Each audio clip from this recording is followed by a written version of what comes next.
Hello, everybody. This is Cremechiss. I am with Sunk, and today we are going to talk about what we consider are some badass, awesome, inspiring, downright delectable protagonists that have existed in the movie universe. We are not going to rank them, but these are kind of our top five currently in the year of 2022. We are trying to cover as many movies as possible. So before you guys go about talking about how we didn't talk about the greatest protagonist or hero of all time, if you've already heard of it or if you already know of it, there's a good chance we won't talk about it.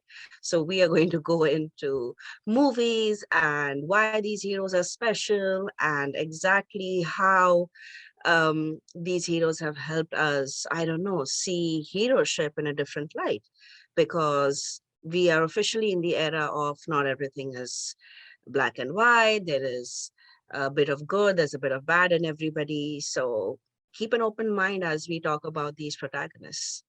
Sank, would you like to go first or should I go first? I can go first. Okay. Let's All go. right. For my first pick, I wanted to pick uh probably the cleanest characters, one of like one of the most cleanest characters. So I was like the first thing that came to my mind were like superheroes, right? Like Batman or Superman. But when I thought about those superheroes, even they have some gray shades. Like Batman also is not the cleanest of all superheroes, right? And Superman, okay, he is, but he's just a boring character.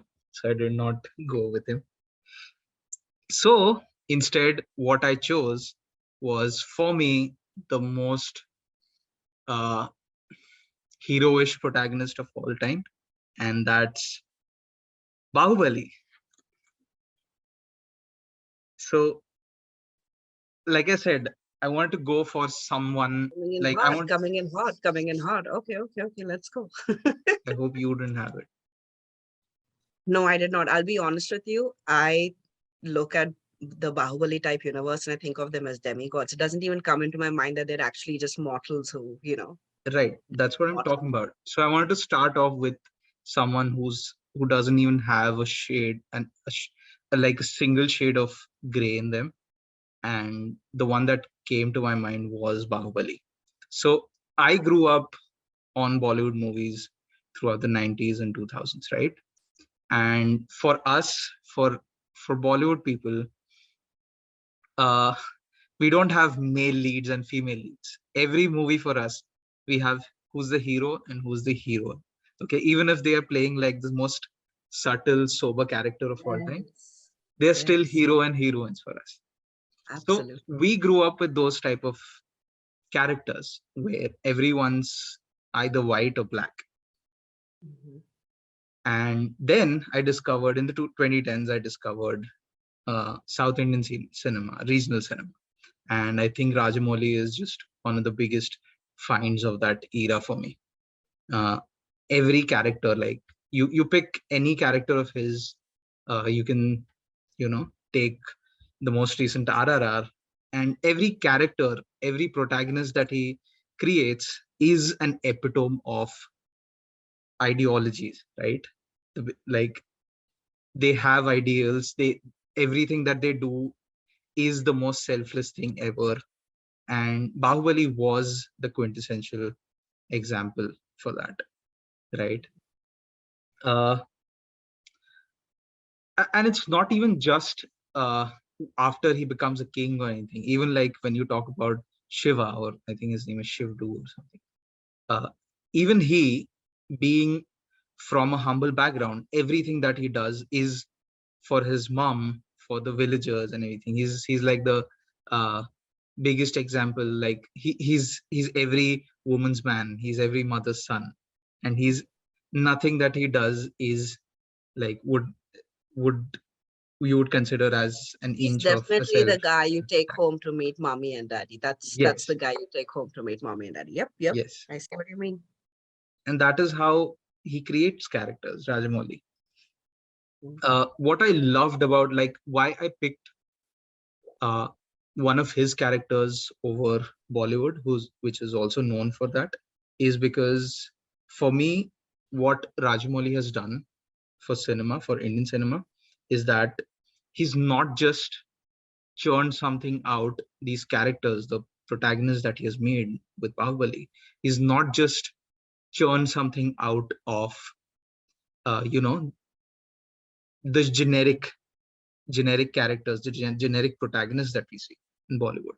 He took something out of it from our mythologies or something, from our epic stories or something, and he made it himself, and he made it, and he owned those characters that he made.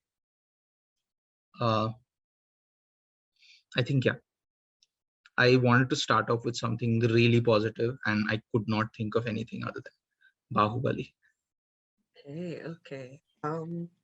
Okay, this is very, very, very cool because my first pick, I mean, and this is the thing about characters like, Bahubali's characters that are played by these very, muscly, large than life type of heroes as well. It was played by an actor like Prabhas, who it might as well be a demigod because he literally is built that way. And then to show a very soft side of him where he falls asleep in his mother's lap, and he's very accommodating of a very stubborn princess when he falls in love, and there is so much beauty in those characters. Like, if you, I don't know, if you've ever followed the arc of South Indian films, by all means watch Bahubali 1, Bahubali 2. You will be pleasantly surprised by the concept of a very, muscular kind of guy, and but such a soft king. And I love that about that character. So my character, kind of in the same realm of soft kings, Vijay Dinanath Chauhan from Agnipath, but the one with Hrithik Roshan in it. So, Oh, so there were so the new Agnipath, which I think was released in 2012, was a remake of an older Agnipath that had the great Amitabh Bachchan starring as a protagonist, and that protagonist is extremely rough and tough, and extremely has been knocked around a couple of times in his life, to the point where he sees his father brutally murdered, and he loses out on everything. Like, he loses out on a normal childhood because of that. And when you see the remake, you expect that, oh, we are going to remake this with new actors who are like current cinema kings, and we kind of need to look at that information in a way that makes sense to us in the current times. So Hrithik Roshan, when he plays Agnipath and when he makes his take on it, it's literally about a whole set of people who have had the same circumstances, same tragedies, same issues, but he's a soft king.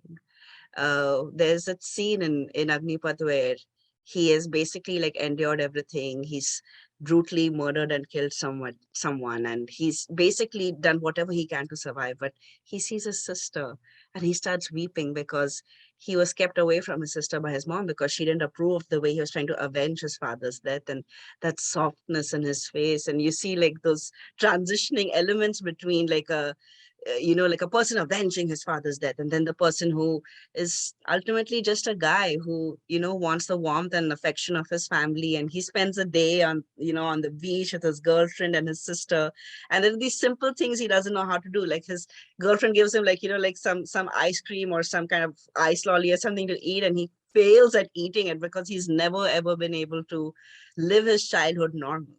And when he sees his sister enjoying herself, like the child that she is, there is some sense of satisfaction in his face. Like, no matter what happens, she will live a normal life.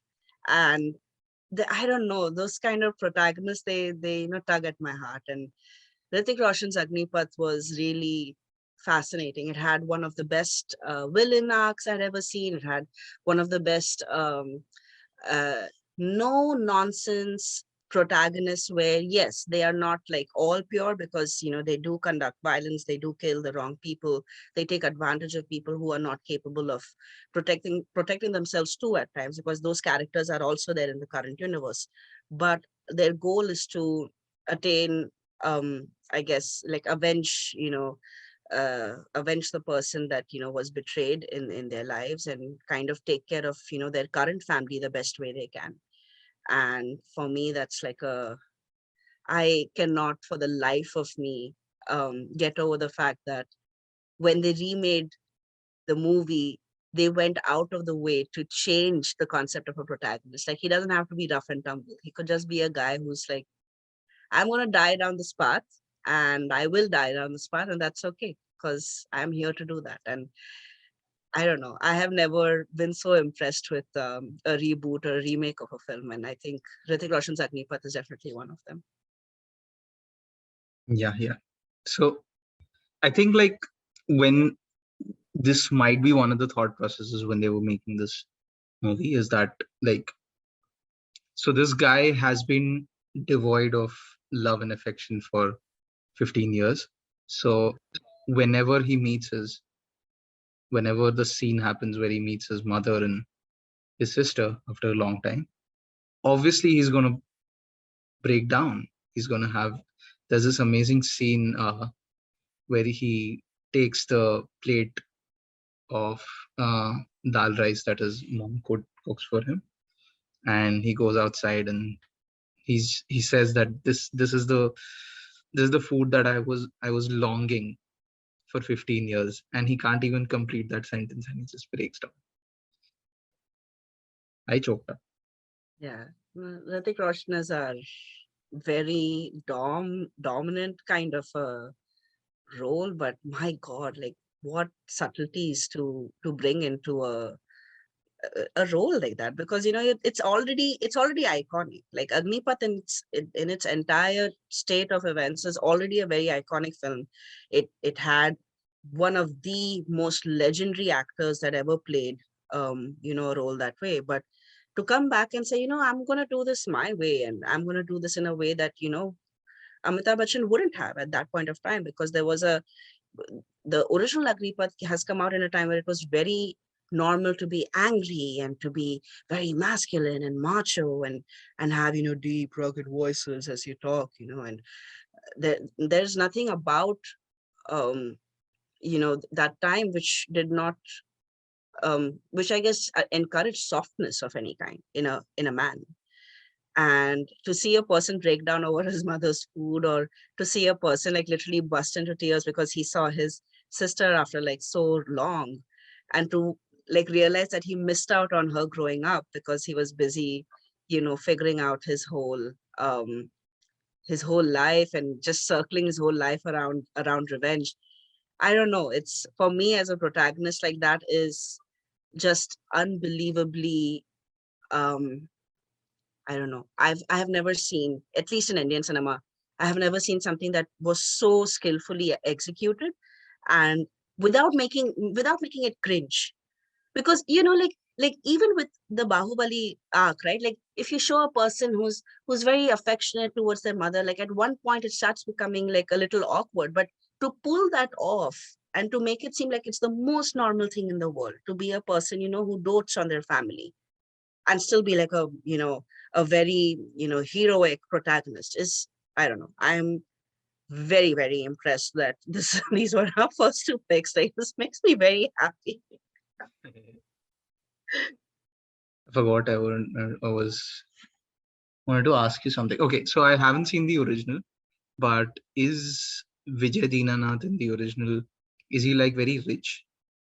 No, he's not. Mm, So the only thing similar between Amitabh Bachchan's Agnipath and Hrithik Roshan's Agnipath is that they both are knocked around hard. They're not rich. mhm, But um Amitabh Bachchan's Agnipath is like of a person who very clearly has like hardcore street cred. Like, he speaks in a dialect, like in Tapori Hindi. He he establishes himself as a person who's up to no good. He presents as a villain to the general public. Only the audience knows that he's a good guy, that he has a so that's why that Agnipath is really fascinating. Everybody around that character thinks he's a villain and he's up to no good, except for the audience. The audience knows the backstory. The audience knows why he has become the way he has become.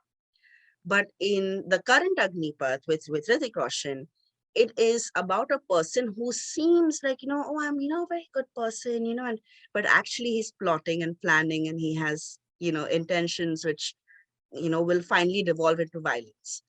So the, both people, they use their strengths, or both characters use their strengths to rise to the ranks. Also, the major difference between old and new Agnipath, the old Agnipath had a very suave, very stylish villain, and the new Agnipath has a more street cred type of villain. So, and you see the differences. Like the older Agnipath has a very rich villain, and the new Agnipath is rich, but he doesn't present as rich. He's just a person who's like going to abuse any resource that comes his way. So, Mhm.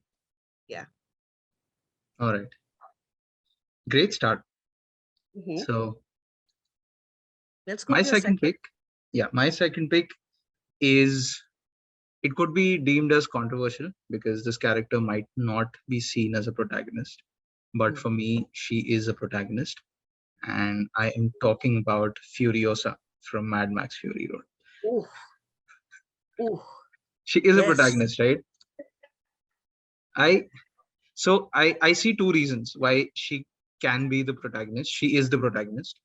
One reason is that obviously uh she is the one who's responsible for getting the ball rolling.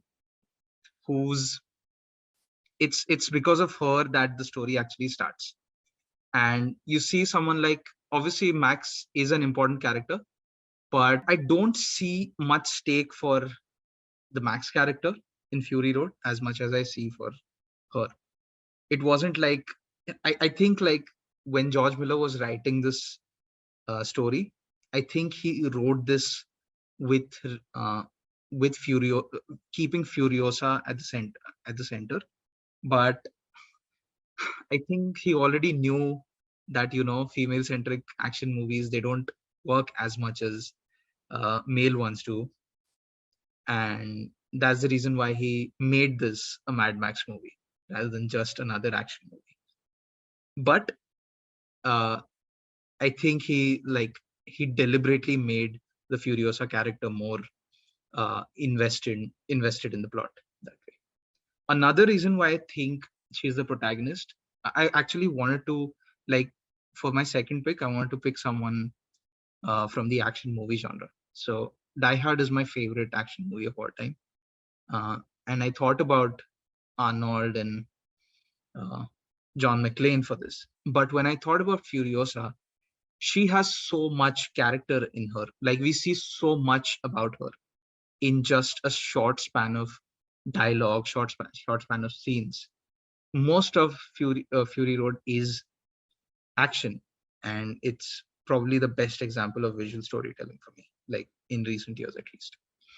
Uh, for me, even though she talks the least out of these action movie stars that I named, I think we get to know so much about her. Like, I want to talk about a specific scene where she actually takes the detour, right? She actually changes course and tries to rescue the girls, right? In that, just that one scene, we get to know so many things about her. That's the first scene where we are introduced to Furiosa. Okay, she is the right hand person of Joe. Okay, so you get to know that she has actually come up in the ranks. She's been in Joe's clan for quite a while. She's seen these girls, these women getting tortured for years. And so the detour that she takes, the decision that she takes to save these girls, has come, like, it's because she has seen these people uh, getting oppressed for so many years, and you get to know so much about her. Maybe she's always wanted to do this, and the only reason that she's doing it now is because now that she's the right hand person. Like, she was next in line. After Joe dies, she would have been the emperor, but she chose to do this because she always wanted to save these girls. And another reason why I think that she's the protagonist is because she could be the titular character as well, Fury Road, if you think about it. I agree. I think that was like a subtle wink to us, Yes. because first of all, she's my steampunk goddess in this role with a mechanical arm, and Oh, ooh, like what hey, a we haven't. great.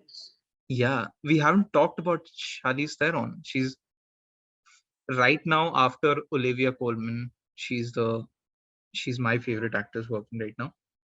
I think the ones that she's done, uh, Old Guard and Atomic Blonde, the action movies that she's done, they Mhm. deserve so much credit. And it's just sad that they aren't getting enough credit because maybe because it's been led by a female.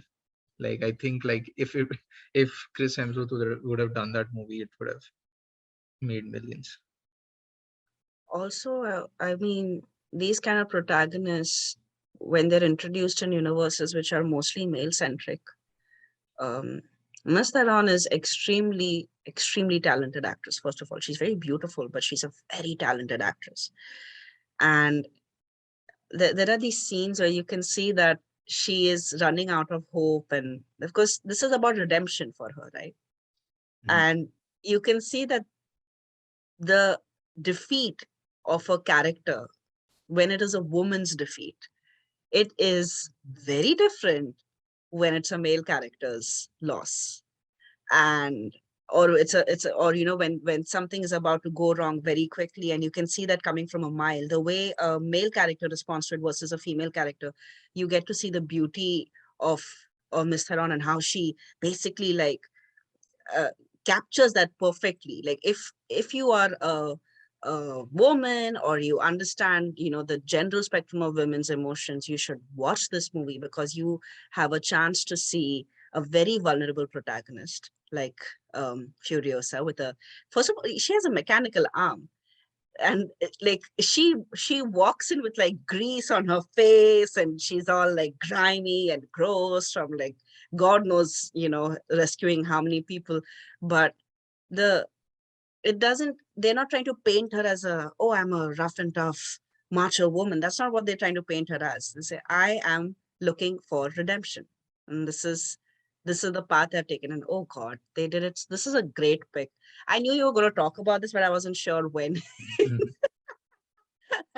I thought this was going to be your last discussion, and I'm so happy you spoke about this. She's my current favorite protagonist in like overall. Yeah, yeah, Overall, she's my current favorite. Yeah, yeah. Um, brilliant. but I I was going to talk about the old guard, and I Oh, think I'm going to save that. Yeah, I think I'm going to save that discussion for another day, because mhm. it, I feel like we can talk about Charlize Theron continuously, like for a good hour. We can literally talk about everything she's done, and her arc and her transformation through her roles and her characters, and we will never run out of topics because there's so many beautiful comparisons.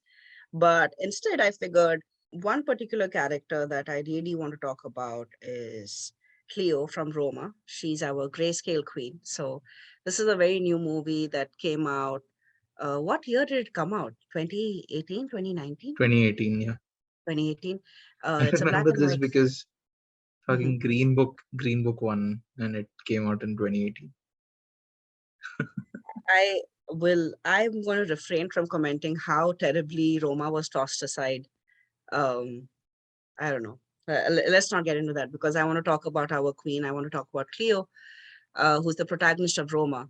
And anybody who has not watched Roma, please like take a day and just like watch Roma to like, so you can spend the next, let's say Roma is 2 hours, you can spend the next 22 hours daydreaming about the Roma universe and the character of Cleo. So it's kind of a tribute by the maker of the film to his nanny, or his the lady that helped raise him along with his mom. And Cleo's character is just basically this housekeeper who takes care of everything in the house, cleaning, cooking, taking care of the kids.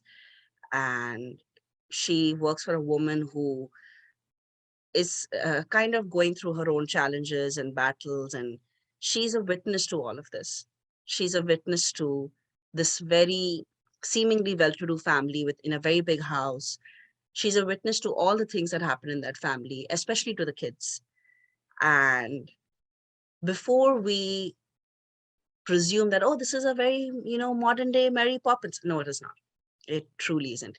It is, because I've seen people make comparisons and about, Mary Poppins and romance. Like, no, it is not, because there is no magic in the story other than the beauty of being a human, other than, you know, spending time with a kid in their world and trying to kind of become a child, because there is a child around you and you know that things are wrong and you are an adult and you can see everything is like going up in flames and it's not easy. And she is a witness to how her employer's husband is cheating on her, or is about to leave her, and she knows what she has to do as the housekeeper. She knows what she has to do as a person who's caring for those kids. And there are these little moments in the movie where, like, my favorite scene is, you'll see, like, the kids kind of playing around, and then one of them is lying under the clothesline, and there are all these wet clothes, and little drops are falling from those clothes, and this kid is lying under them, and she sees that child, and she kind of joins him and lays under those clothes, under the clothesline, while the water falls on her face, and they just share a moment over there. And she doesn't move and she doesn't ask him, what you're doing, and like, that's so weird, like there's like clothes water falling. No, she just joins him because she knows in that moment that he needs her to be there with him, to experience this kind of pseudo rainfall that is happening um, under the clothesline. And there is so little, um, I don't think there is much dialogue at all for Cleo in Roma, is there? No. It's mostly her observing and reacting and responding to things. And there's a scene in the movie where she's waiting for, I think, her boyfriend, and she's in the theater, and she's looking at the screen, and she's looking at the seat next to her, and um, she looks back, and she knows in this minute that he's not coming back. And the complete, like, realization and the complete acceptance of what is to come, you can see that on her face. And I don't think there has been a better hero in a story like Roma, like Cleo, because the whole,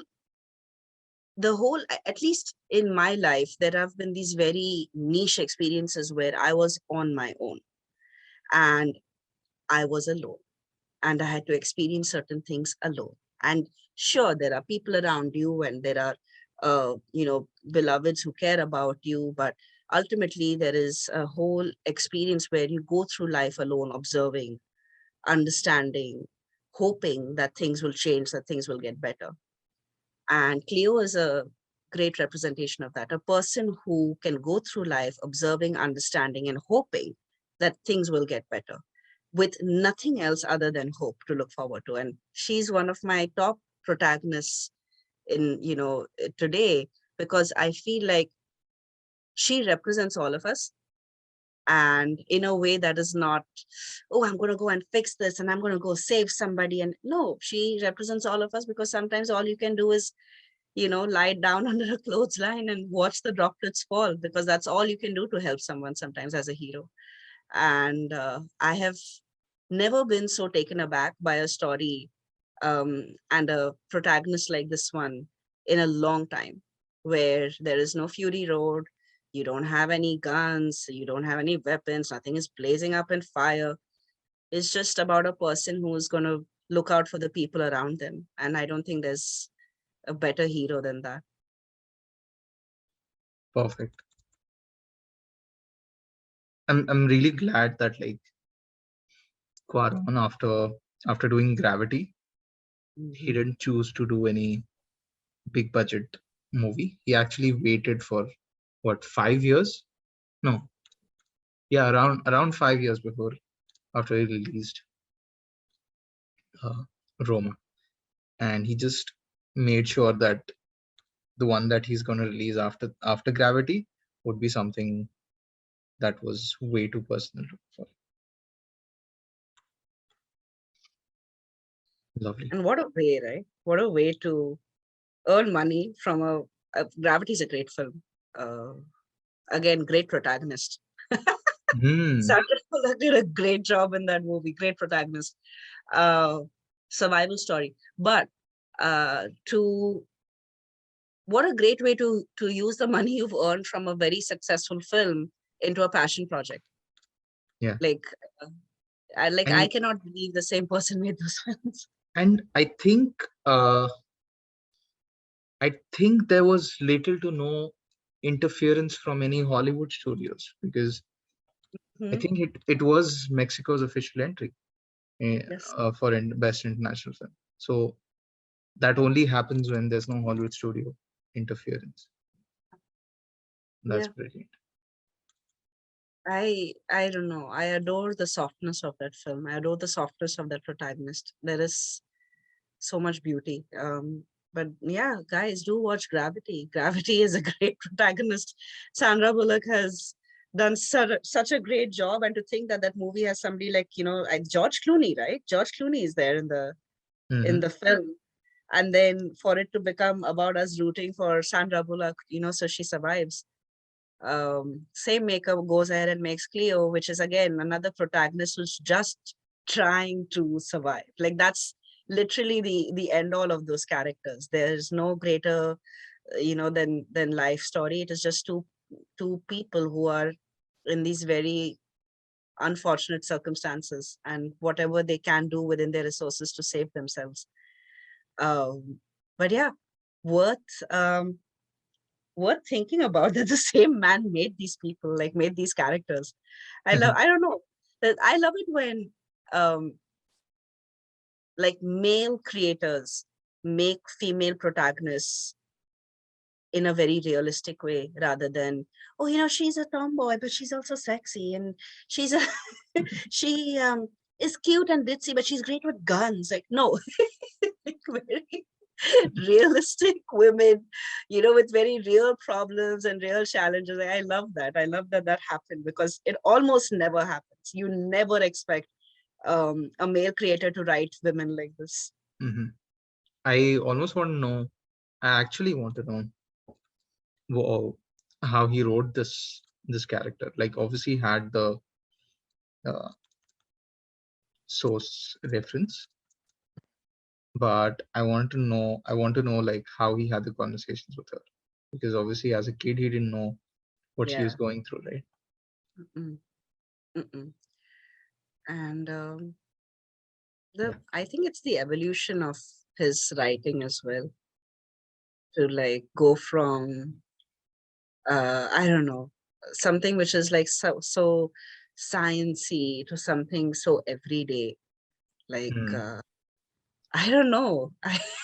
The opening scene is a woman throwing water on the on the ground for like a good 5 minutes. You just see like water falling on somebody's cleaning a floor for a good 5 minutes, to the point where like, is this the Yeah. movie? Like, is there nothing else happening? And then Cleaning you dog shit. really, yeah, dog shit. And then at some point you realize like, oh, so this is because he inserts why that was the opening scene as well. Like again, you're right. I bet he had like a conversation with his nanny as an adult to kind of capture those moments, because I bet that was like her description. It's like, I started my day by cleaning the floor for 5 hours. Mhm. I think that's what it was. But yeah, you're right. You're right. Anyway, moving on. Yeah, Let's talk about your. moving on to something a bit more thrillery. Hmm, uh for my third pick, i I want to pick someone who was an unreliable narrator. Okay, so I find that the fact that we are intrigued about unreliable narrators, the fact that that trope works in so many movies, I find that part very, very, very, very fascinating. Because it's like it's that person is a protagonist, and we are rooting for that person, but we also know that everything that that person is saying, everything that they are talking about, is also not true. And some of the examples would be obviously the recent Joaquin Phoenix's Joker, who like borders. I don't think he's an out and out villain. Like he borders anti-hero territory as well. Then there's Henry Hill from Goodfellas. But when I'm talking about unreliable narrator, who better to have a narrator who doesn't even remember what his story is, and that is Leonard Shelby from Memento. Yes, I knew it. I knew it. You were yes, go for it. Go This for it. this is my favorite Nolan movie. Like forget Dark Knight, forget Inception, forget even Prestige. This is my favorite Nolan movie of all time, and it's solely because I think the protagonist is fascinating to me because he is figuring out his story while we are also figuring out what he's actually about. And I don't want to touch much upon spoilery territory, but we get to know throughout, like in the whole movie, we also get to know that everybody is not what they seem. Like not just the characters that he's interacting with, but also himself. Like there are these two timelines that we see. The one is the colored version and the black and white version. In the colored version, we get to see things backward, and in the black and white version, he's talking about himself, what has happened to him, and uh, some people that he's interacted with and everything. What I The reason why I don't find the reverse storytelling a gimmick is because how the movie ends. Till then, you might be very conflicted about why am I watching it this way? Is Nolan doing it just for the sake of it, just because he finds it cool? But then you see the ending, and then you know that this guy might not be the same guy that you started off with, right? And even the characters, like Carrie Ann Moss's character, you start off with uh, thinking that she's actually helping him, and Yeah. they form a great bond between each other, and then you know that since it's going reverse, you know that it has started off with her using his amnesia, for her benefits. And the same with his name is Joe Pantoliano, whatever, the guy from Baby's Day Out. uh, he also starts off with, like, we see him, we see the tattoo telling Leonard Shelby that do not trust this guy, he's not trustworthy. And then you see the evolution of that character as well. So him as a protagonist, I wouldn't uh, I don't I'm not selecting him because of his because of his personalities or anything. It's just that I love it's just that with the perspective of the movie, I would rather have someone like him because I'm figuring things out about the movie as he is. And that is a fascinating concept. That's why Memento is part of my pick and is my favorite Nolan movie of all time. I love that protagonist because it is a very realistic depiction of the movie. Is if there was ever a movie that embodies, I walked into this room, but I can't remember why. Mm, That's Memento, and that's the protagonist. mm, And you're right, the reverse narration is not a gimmick, because think about it. If you forget something, you don't go from the start. You go from, okay, I was here, and then I had this in my hand, and then I did this, and then before that, you go backwards. You try to map your steps backwards. So reverse narration is also a way of actually tracing your steps to understand why you are doing what you're doing. And when the unreliable narrator in this case is not because he's untrustworthy, it's literally because he doesn't remember why he's doing what he's doing.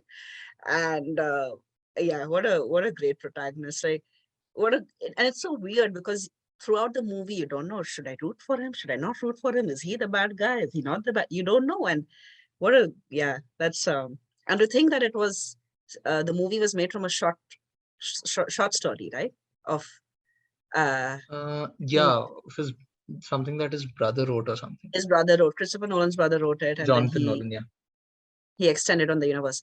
I adore that that that there was a concept, in terms of like, oh, if a person doesn't have memory like a regular human, this is how they would try to remember things. And to show the protagonist like with a bunch of lists and a bunch of notes, like that is so typical and so relatable, because we have like, whenever I'm at work and somebody's like saying things to me, I'm scribbling things away on a notepad to like make sure I don't forget. And there's a good chance I'm going to misinterpret those notes 2 days later if I don't add details to it. And that's what they've like Mhm. shown in the movie. Like there are details about the notes itself. Like I love that. What a I can great only relate protagonist. to that uh, with respect to the passwords that I store. Like when I actually figure out when I actually figure out what password I had actually set for that account, I recollect, oh, okay. Then I can relate back to what mindset I was when I was actually setting the password. Yes. Yes. Very trivial, Uh, but very true. No, but it's not. It's true. It's so relatable. It's like, oh, that's why. Like you, that you make the password so good that you can't remember it. Yes. You start Yeah, thinking as to what shape of mind you were when you were in when you were yeah, setting the password. yeah. Like, what is the context? Like, why? I love that. One thing. I Mhm, forgot about your pick. Quaron has uh, made another. He made another movie called Itu Mama También. I think it's one of his first movies. I would say not his first, but yeah, before he broke out into Hollywood, he made this movie called Itu Mama También, and even that movie has a great uh, female character who's you know struggling for mm. survival. Wow. Okay. So is Please that his watch it. theme? Yeah, maybe that's his thing. Okay. Okay. Okay. Did Harry Potter I have any female character who's struggling for survival? Is the hippogriff a female? okay. Okay, fine. Okay. Let's go to my next pick. So, uh, I had to jump through some of my own hoops to understand why I'm picking this person, because I'm trying to, in my brain, justify what a protagonist is or what a hero is of, of a film. And I think I'm going to stick to the definition of this is the person around which the story is centered. So Lupita Nyong'o's character from uh, Us Oh, is, yeah, that I is want to talk one. about. Uh, okay, you finish your first. Now I want to talk about What do you something want to talk related. about? I was Do thinking. you have it I on your was list? no no no no. I was thinking about that movie today for a very specific reason that I'll talk about after you. After you do you after that. Okay. Okay, okay, okay. So, anyone who's watched Get Out probably knows about Us. So, this very genius, very amazing uh, writer, a very amazing creator, Jordan Peele, created Get Out, which was, a thriller within a thriller within a thriller. And then he went ahead and he made Us, which was more metaphysical, more about, conspiracy theories and stuff that we have probably read about in passing, about underground tunnels and how certain experiments were probably done in them at some point in US. And anyway, but that's not even the point of the story. The point of the story is it's a horror film. It has uh Lupita Nyong'o as the protagonist, who basically endured some kind of weird incident in her childhood where she was in a house of mirrors and she experienced something very otherworldly over there. And I don't want to spoil it for the people who've not watched it, but it is, in my opinion, one of the most scary themed films I have ever watched, because for a very long time, you don't really know the purpose of the protagonist.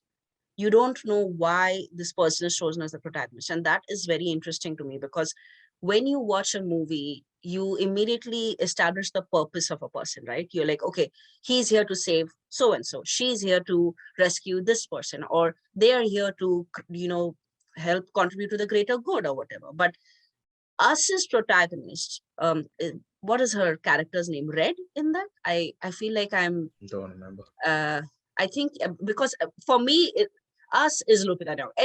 Anything that she did in that movie was golden, right? And for me, the fact that this happened in what, 2019, it's not a very old film. um I think her character's name is Red in that, and she basically is a person who has a family. She's living a regular life till she, encounters this otherworldly thing again in her adult years, where she knows something bad is coming for her and her family, and she is the only person who's going to understand how to survive it. And she's the only person who's going to understand how to navigate it. And the villains in the story are, again, are they villains? We don't know. So all we know is that there is a us versus them situation. So the us is the audience and Lupita Nyong'o's family, and them is whoever we don't understand as to why they're attacking us, why they're after us, etc., etc. To establish a hero with no real context, to establish a hero with no prior information as to why they are good at surviving this whole story, is so fascinating to me. And to flip that switch so quickly, when it's like you're trying to establish her as a person, oh, she's trying to protect her husband and her kids. Sure, it is about that a little bit, but it's not just about that. It's about the fact that she knows that something bad is about to happen. And I feel like there is nothing more this movie does other than, like how sometimes moms will just like call you up and go like, yeah, be careful around this person, I don't trust this person, or like, be careful around your stuff, like don't lose the stuff that you bought yesterday or whatever. Like mother's intuition. And I feel like that's the setup of the film, like about a mother's intuition, and about this mother bear instinct that kicks into, like, save and protect your family, and then above all yourself, because you are not going to survive something if you yourself are dead. You are not going to like help your family get through something if you yourself are dead. And I feel like that protagonist is not unreliable as much as undefined. Like, we don't know till the very end why she's the hero. And I love that. I mean, controversial opinion, Us is a better film than Get Out. Whoops. Oh, well, some things are not meant to be on record. Yeah, it's just that for me, um the okay, I don't know, for me It's there like, is uh, so I also agree. words. I also agree with that. So I love movies that take risks. Okay, that's why I love uh genre movies, movies that are are not catering towards everyone. Okay, they don't Yeah, care if they only fulfill just one kind of genre needs. And I yeah, think Us is more of that. It is yeah. more loyal to the horror genre than Get Out. Get Yes. Out is a great movie, but it is stretching on a lot of sides. Us is Yeah, only stretching in on one side.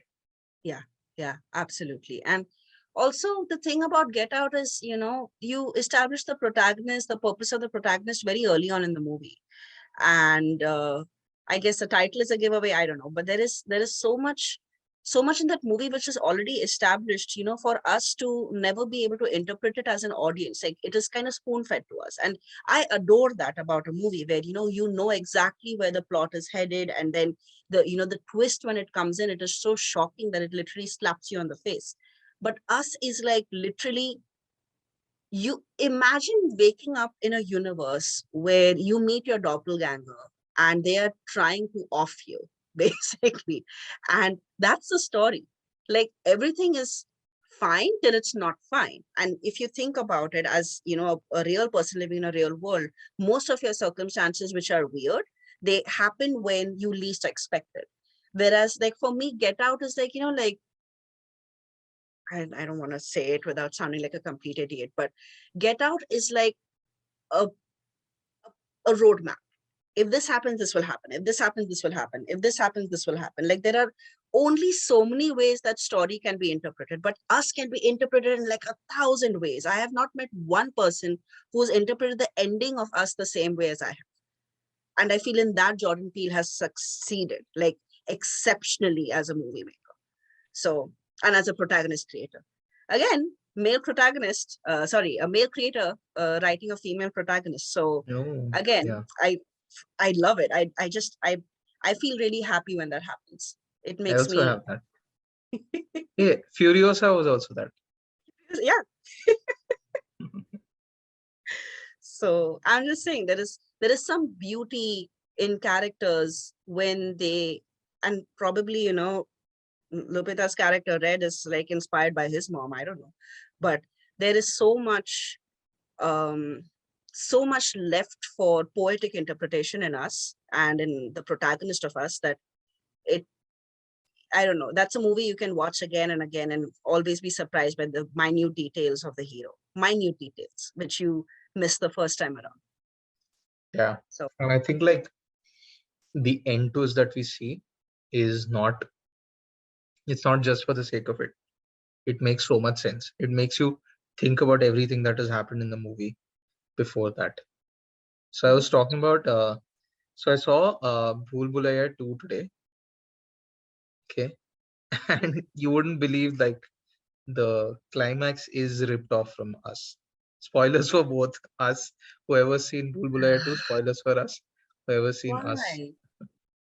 And nobody's talking about it because maybe like Us is not that famous in this in India. Well, I can argue that Us's ending is very similar to Dawn 2's ending. Yeah, same in the same lines. The only saving grace in Bhool Bhulaiya 2 is that the character is played by Tabu, and she does a phenomenal job in that. Other Because than that, Tabu the always movie, does a phenomenal job. That's the point of Tabu. She's brought in to do a phenomenal job. And it's like, okay, no matter what happens, she will do a good job. No matter how bad the movie is, because of her, it will like have some class and sophistication.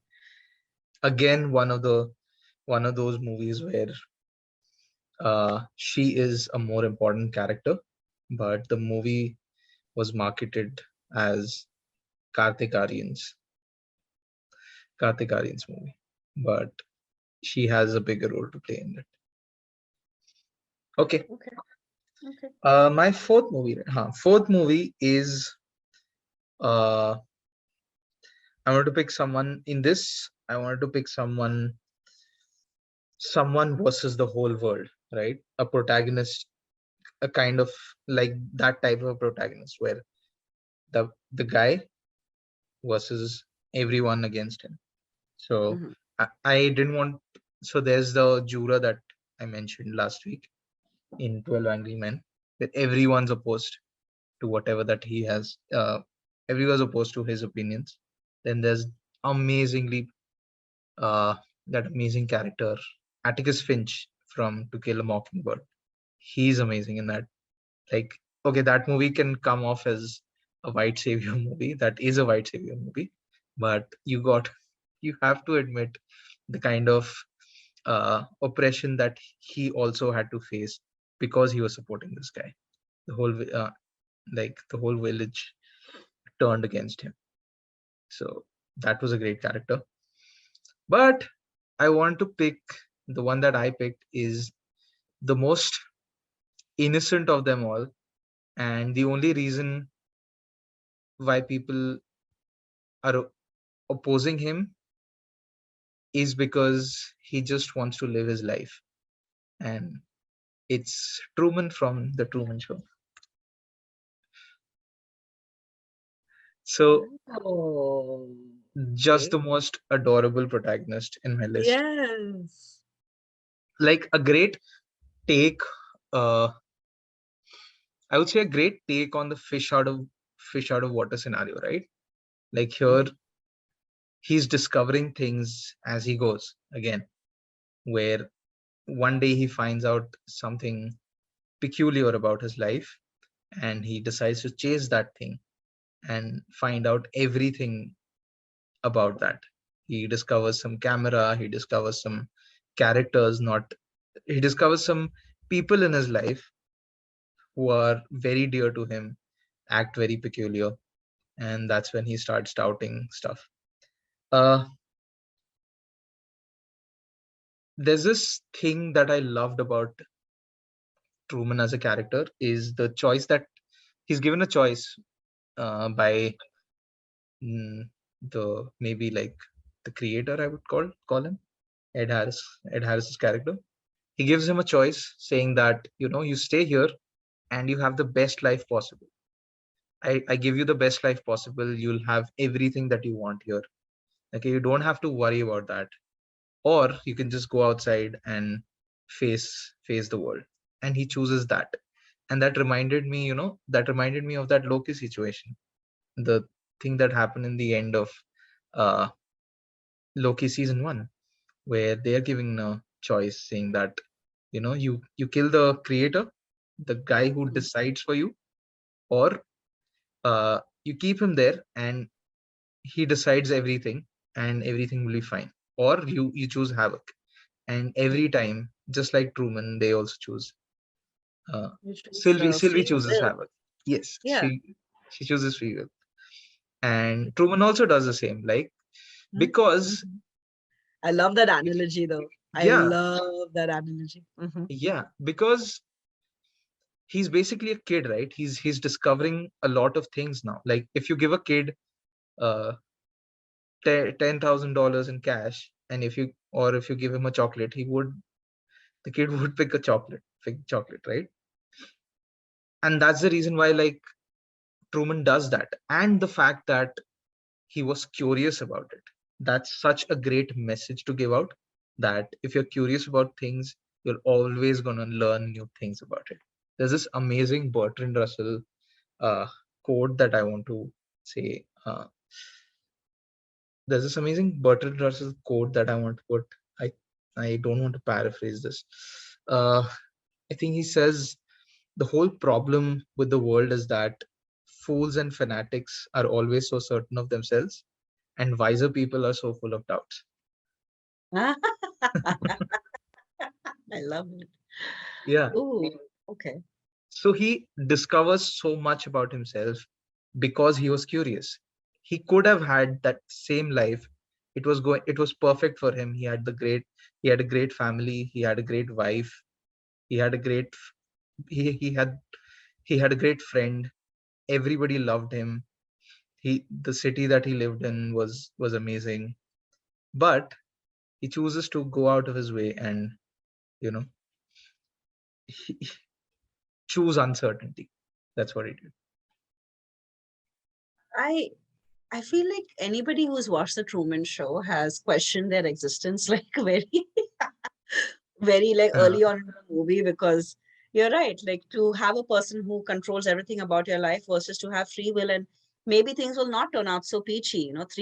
Free will is not necessarily a roses and butterflies type of ending. Sometimes it is, far worse when you're independent and you don't have a person running your life. Like, and the child's example is a great example. When you're kids, your parents handle the expenses, they handle the rent, they handle the food, they are pretty much responsible for your upkeep, and then that kind of gets at one point overbearing, and you want your freedom from that. And it's not just that you want your freedom, you want the free will to make those decisions for yourself. And adult life, while you are buying stuff for yourself, that money doesn't just come for free.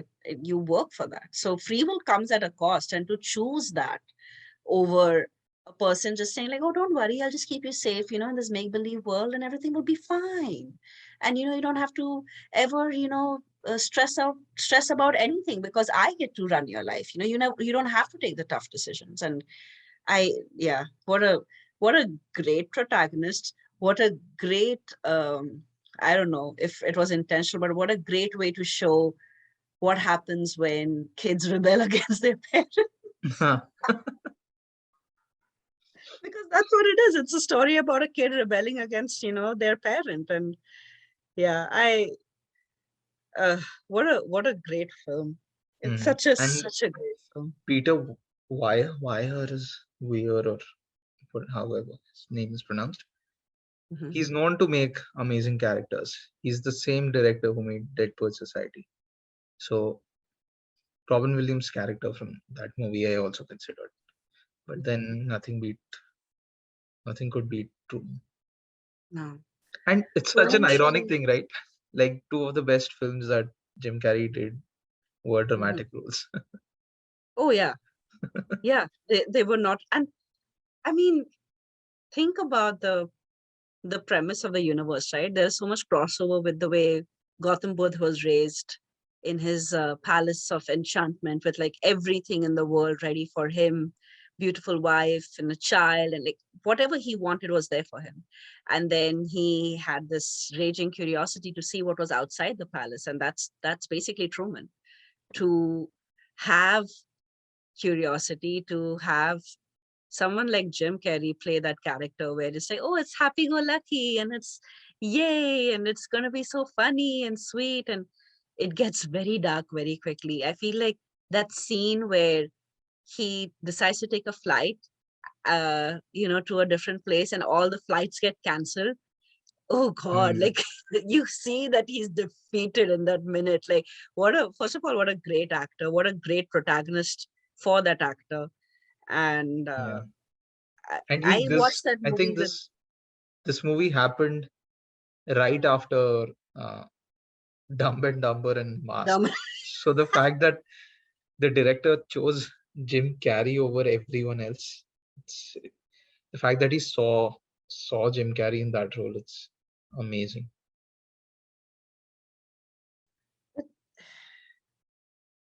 I watched that movie with no context.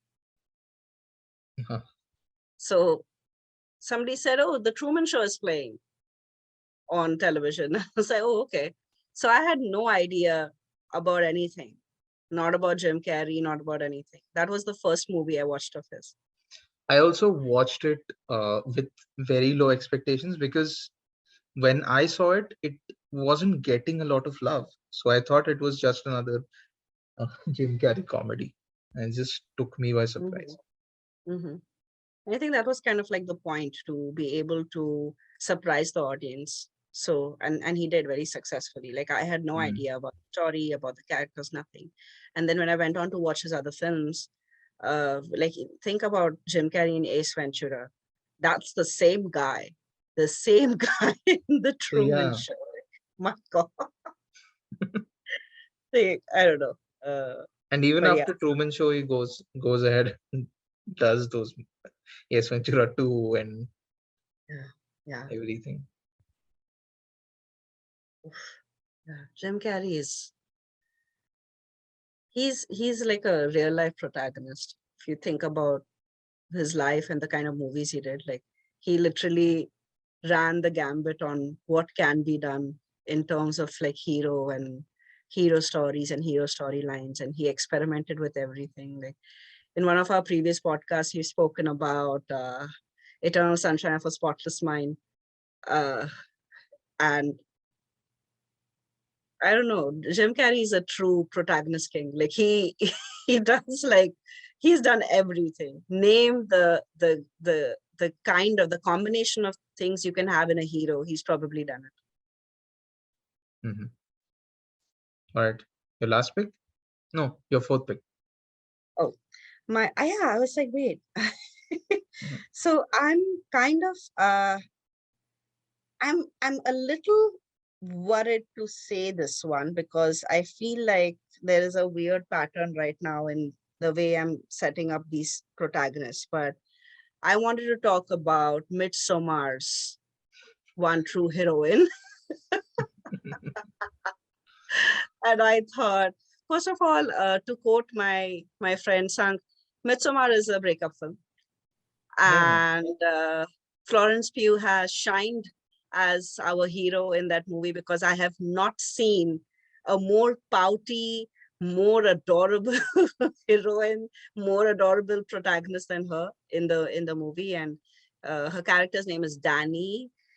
It's basically her going through a set of tragic events and then finally deciding to, go to somewhere in Northern Europe and visit their friends, some kind of a village where there's a festival happening. And it looks extremely idyllic and extremely cultish right from the beginning. And it's basically her kind of, I don't know, immersing herself in that environment because she has gone through so much tragedy right before the trip that she doesn't quite know what to interpret as cultish or just them looking out for her. And I don't know, in terms of protagonists, I am so impressed that this movie exists and this universe exists where it's literally a girl going through the motions, realizing that her boyfriend is an asshole, and ultimately making her boyfriend pay for it in the end in a very interesting way. I I'm just saying, if anybody ever told you, oh, you want to get over your ex, just burn his things. And you stand by that ritual, by all means, watch Midsommar Hmm. and fall in love with Florence Pugh's flawless acting as she like handholds us through this very horror, spooky universe. And the movie just becomes increasingly violent, but you will only see her in white clothes, pretending to be happy or sobbing like a child, and pretty much anything that, a typical human being will do when they have endured something very horrific. Like, she loses her family in a very, very terrifying way. And she has a boyfriend who's maybe supportive, maybe thinking of breaking up with her. And I feel like the only reason he decides to stay with her is because she has undergone this tragedy. And um, the thing is, when people are pitied for the wrong reasons in a wrong way, they pick up on that energy. And I think that's kind of like the story of Danny, where she knows why she was invited on this trip. She knows how she has to go through this entire situation where they're not being even allowed to leave the town. And she realizes that things are not what they seem like in this town. But the way she retreats into herself to survive is is fascinating. I have not seen a protagonist like that in a I think in a good 10 years. What a fascinating story. And Florence Pugh at her finest. I mean, if anybody has watched her in like Little Women and I guess what Black Widow now, you'll not. It's like they're three different people. Like, she has pulled off three different characters with so much ease. And to see her in this kind of like a blubbering, sobbing mess kind of a person, and I don't know. I don't want to give away too much about the movie, but please watch it. Please watch it to celebrate Florence Pugh and the general genius of an actor that she is. Yeah, I also see it as uh, a character who discovers herself, who feels like she finally belongs somewhere, especially after the trauma that she goes Yeah. through, and during the trauma that she's going through the trauma. During that time, the boyfriend is still ill treating her like a punching bag. uh, and then you see her transformation because Mhm. she is in that place. Thought that was, I again, a controversial opinion, but I like this movie more than his other movie, Hereditary. I think Hereditary Oh, is the much absolutely. more revered one. And also because maybe I saw this movie while the director was in the same hall as I was. Lucky. Yes, Wow. Ari Aster was in the same theater when I was watching the movie. Wow. For me, I mean, I watched Hereditary after I watched Midsommar. I was very afraid of the trailer, and uh, I'm just a scaredy cat, so I take a while. Once I start watching the horror film, I cannot stop. But it takes me a while to like work up the courage to watch a horror film. The reason I think Midsommar is far creepier and far more horrifying is because look at the backdrop. Just type Midsommar and just go to Google Images and just look at the first couple. It is so colorful. It's so bright and gorgeous and almost, like a retreat in the summer kind of a thing. You will It's never ever see like a horror backdrop in such a bright daylight kind of a situation. It's always creepy and in the night and in the shadows, and always in hiding in secret. This is out in the open. I will scare the pants off of you, broad daylight movie. maybe it's And because that's why. maybe it's because the people there, Mhm. they don't see murder as, they see it as a ritual, right? The whole Yeah, sacrifice thing. yeah. They do. They see it as a ritual. They don't see it as something that needs to be done in hiding, in secret. And while that is fine, I think that to pull off a creepy vibe in a very, well lit scenario is far more difficult than the way they did it in Hereditary, where most of the things, the awful, scary things were happening in the nighttime. If you see Yeah. Hereditary, you realize that the protagonists, in their own way, they go through like the motions of the story in the night, in the shadows, in the dark. And most horror films, it's always about something in the dark, something in the basement. It's never out in the open in a freaking field of flowers. So I think, like, for that, like, and then to have a protagonist like Florence Pugh, where she's just this, delicate little sweetheart, and she's with her little, beautiful chubby cheeks. You just want to, pinch those cheeks and give her a hug and tell her everything's going to be okay. And you to create sympathy for the hero in such a glorious way, like, wow. She shined in this movie. Agreed. If someone wants more recommendation on something that she has done, something that she's equally good in, please watch Lady Macbeth. It's a great take on the Shakespearean tale. Okay, my final pick is the most distinct of the five, mainly because every other one that I've picked here is they have something distinctive about them, and this character does not have any distinctive features at all. Like you see Bahubali and Furiosa, they're like these larger than life characters, and Leonard Shelby is going through, you know, things in his life, some things that he has done. uh Truman is going through a lot of things, but the one that I've picked, I would say you don't see much. uh there's nothing special about her, and it is the undateable Frances Halliday from Frances Ha. Oh my god. So Wow. the reason why I've the reason why I've selected her is the reason why there's nothing special about her. But for me, she is one of the best protagonists of all time. The reason why I call her protagonist, why do we have like, why is it called protagonist? It's because we s- we look up to them. We see them as some sort of an ideal, right? Something like Bahubali or something like Furiosa. But I would say Frances Halliday is as good as any other larger than life character. Is It's because I feel like no matter what is happening in her life, what no matter how many lemons life is throwing at her, she is taking that with a big fucking smile on her face. And that is more than enough to call someone a protagonist, because she at no point does she give up. Mhm, There's so many things that are happening in her life, right? There's this Her love life is a mess. Her peers, her friends, everyone that she knows are doing way better than she's doing. She has tried a lot of things in her life, but nothing's going well. But the movie is still telling you that she is not going to give up. She's still gonna be the most adorable character. She's still gonna face everything, come what may. And that is such a great thing to convey.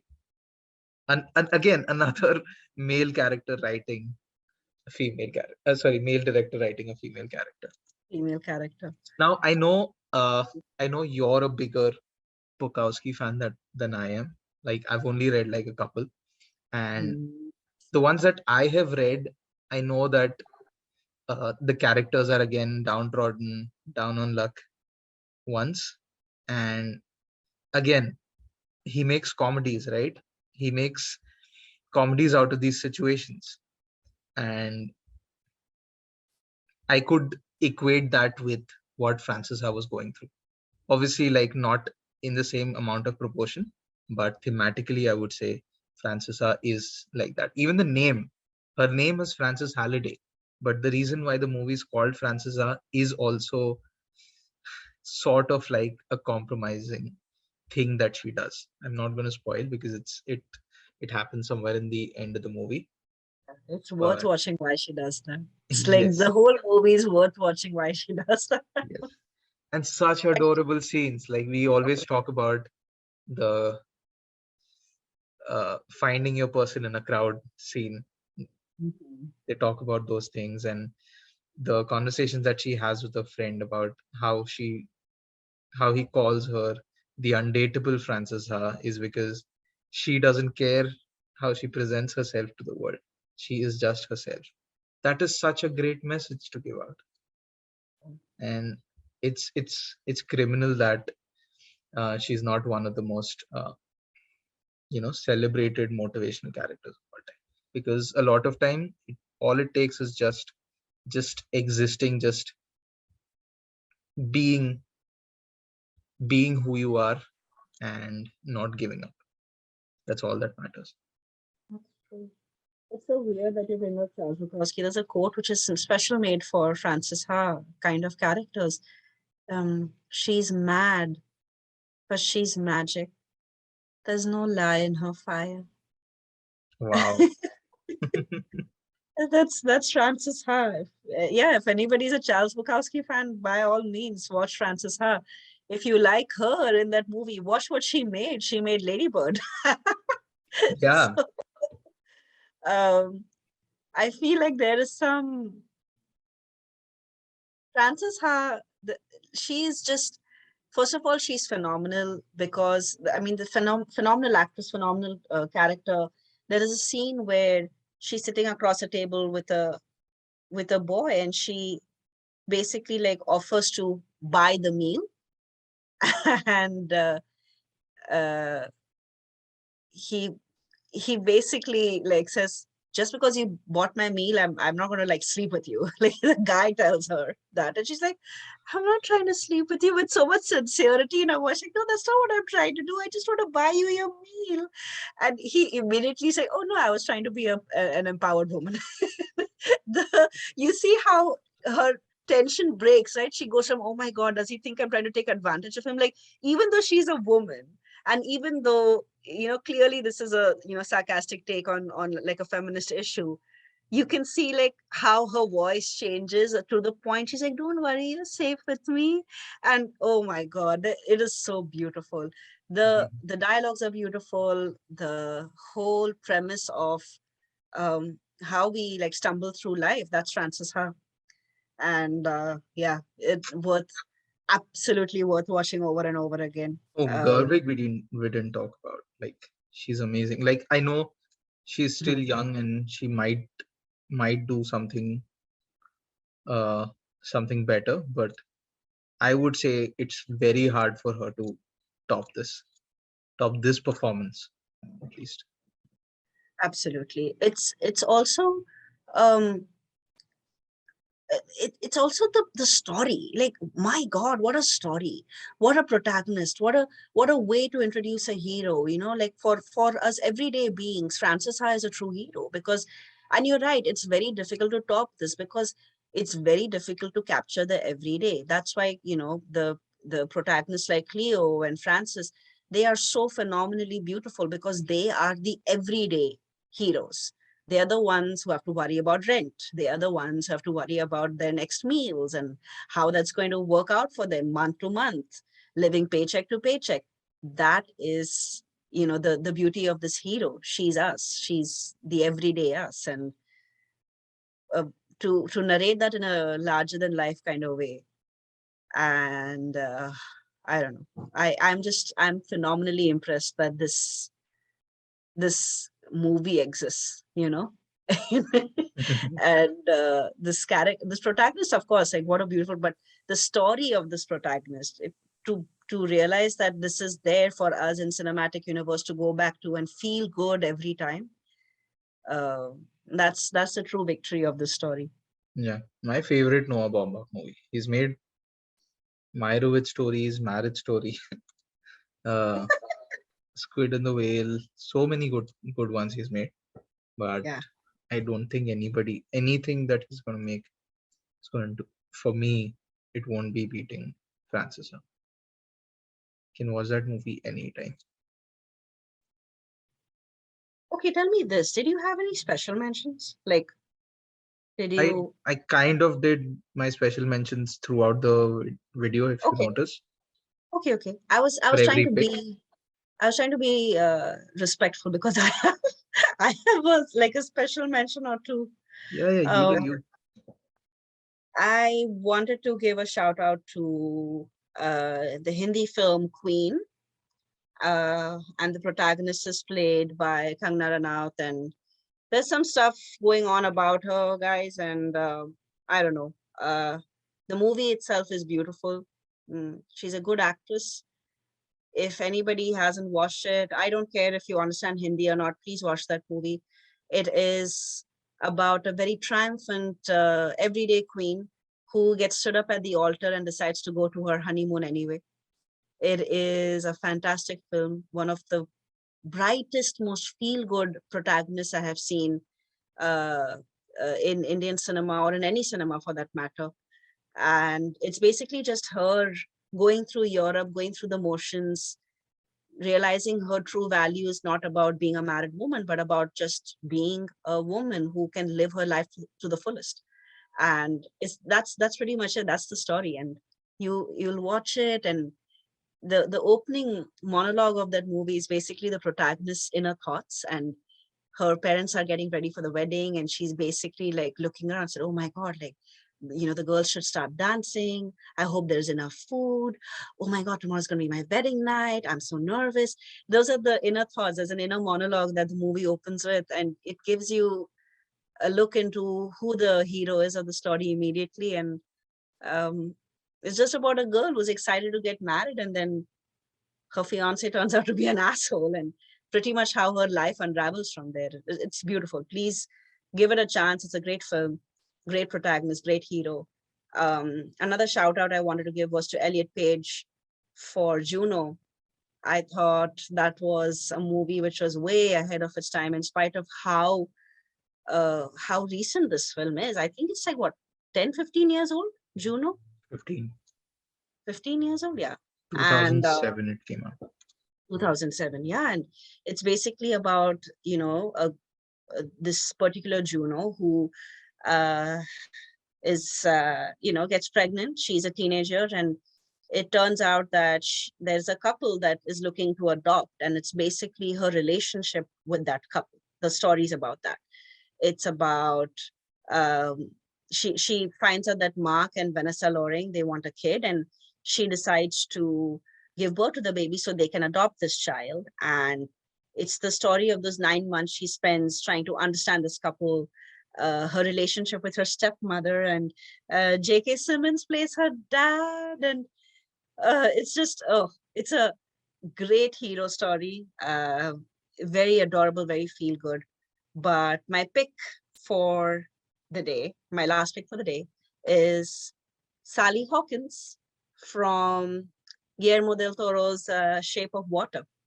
And, Oh, and I feel that this actress uh, plays this very meek, soft character, nothing special about her, nothing crazy interesting about her other than the fact that she works in a research lab where I think they capture like these interesting creatures from nature, and one of them happens to be this amphibian man that she has sympathy for because they torture and do experiments on him.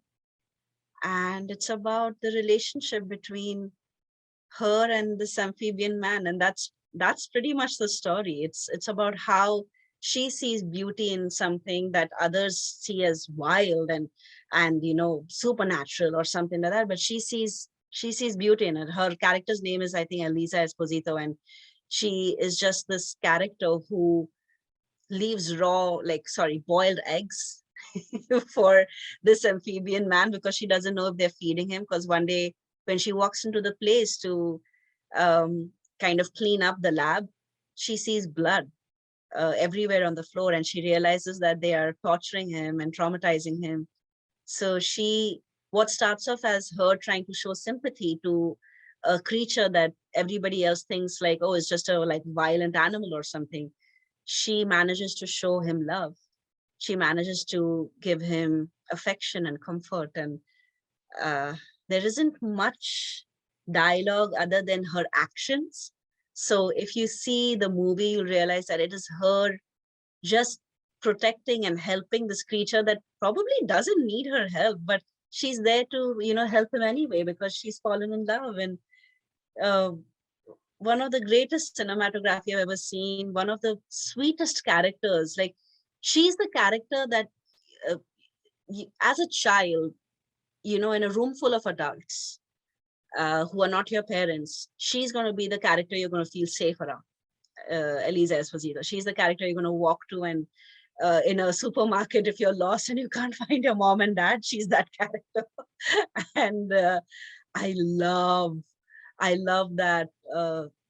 They have shown her as a, I don't know, as a beacon of hope for humanity.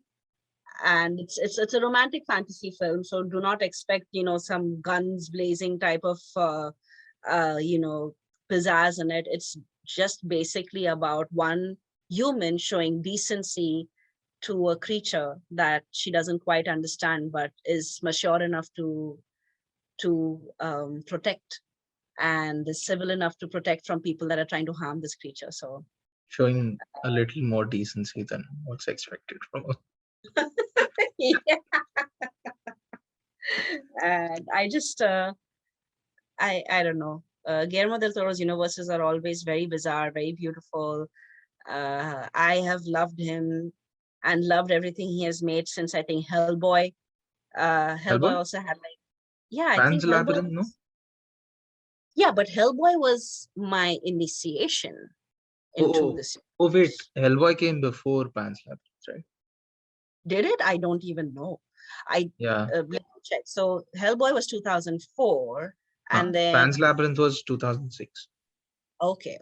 So Wow, I I am didn't know not, that. yeah, I am not at all surprised because Pan's Labyrinth actually feels like a much older film. You're right. Yeah, It, because again, like Quaron, he made it in his home country. mm-hmm, mm-hmm. I don't think And again Hollywood producers were involved. no, no, no.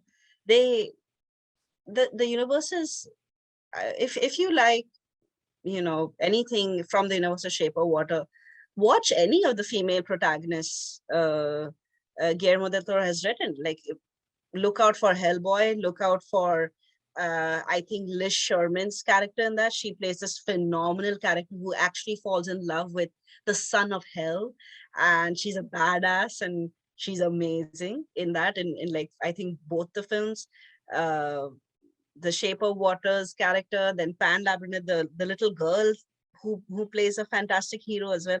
The You'll see one common theme.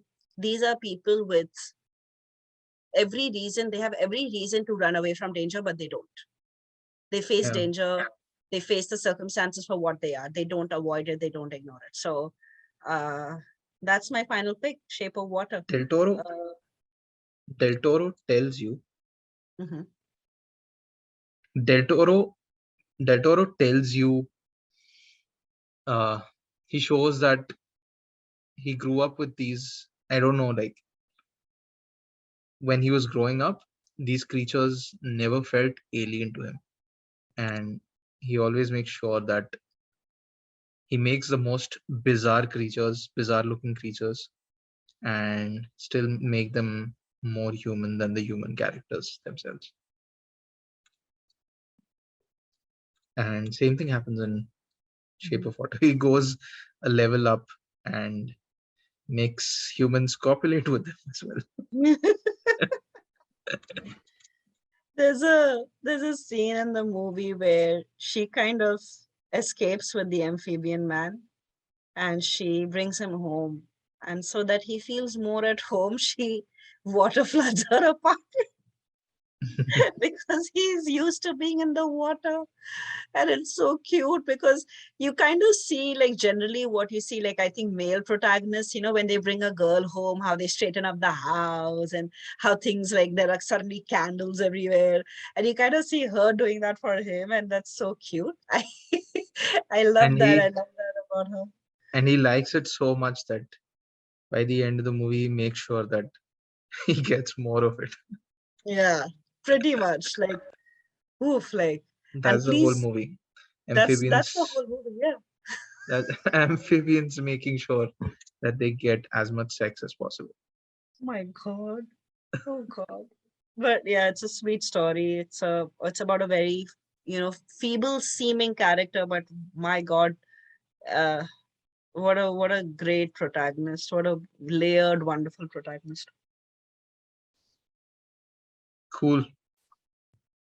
Are we ending? I think so. I think we can. Guys, please check out the links.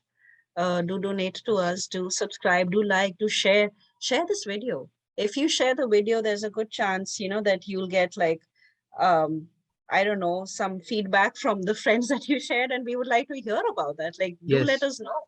This week I want to, like, obviously do the like, share, subscribe, and share and everything. But this week I want to specifically tell everyone to please comment on our videos. We don't know what you guys want more, what you guys like, what you guys don't like. That is something that is very important for us in this stage. Yeah, yeah. So please do that. Please do the needful. And Okay, see you we done? soon. All right. Ciao, Bella. Ciao, Bella.